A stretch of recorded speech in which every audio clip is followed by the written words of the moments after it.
දැන් ඔයාලා කැමති නැත්නම් ඔයාලගේ දරුවා දුක් විඳිනවට කියන්නේ පැවිදි වෙන්න කියලා.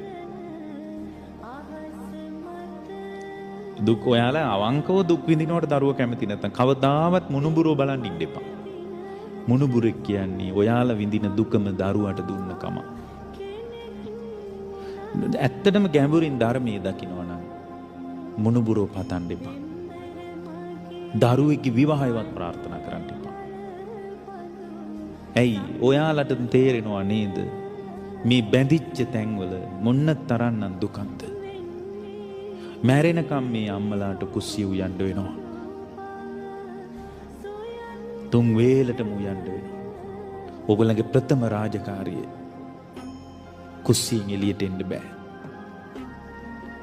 මොන සානන් දුකක්ද? එළියට එන්න බැරි ජීවිතයක්. මුළු ජීවිතයම කුස්සියට කැප කරපු අම්මලා කොච්චර ඉන්නවද? දුකනේ තියෙන්නේ. දුක තියෙන්නේ. බත්මාලු පිණියෙක් හැප්පෙන එකක් විතරයි. පුදුම සැහැල්ලුවක් පැවිද්ද. දුකේ නිමාව. දැන් බලන්න මේ අම්මට හිතුනේ එයා ඉච්චර හිටියේ. ඒ දරුවා ගැන හිතලා කුස ගැන හිතලා මහත්ය පව අතහැරිච්ච කාන්තාවක්.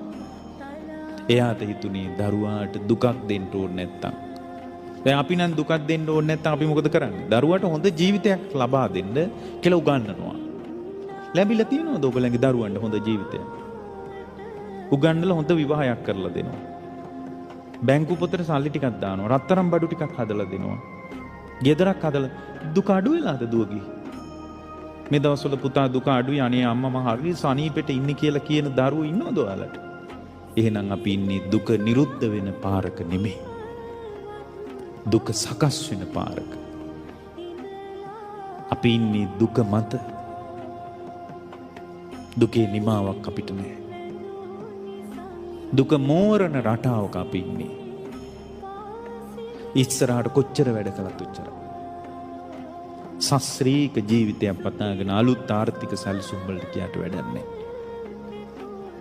ඇයි ආය සැලසුම් සහගතව ආර්ථික ඔසවා තබන්න වෙලාවක් නැහැ.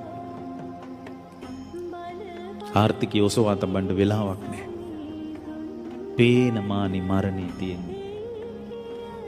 දැන් ඉතින් පිළිවෙත් පුරනවා හැර කිසිම විකල්පයක් නැහැ.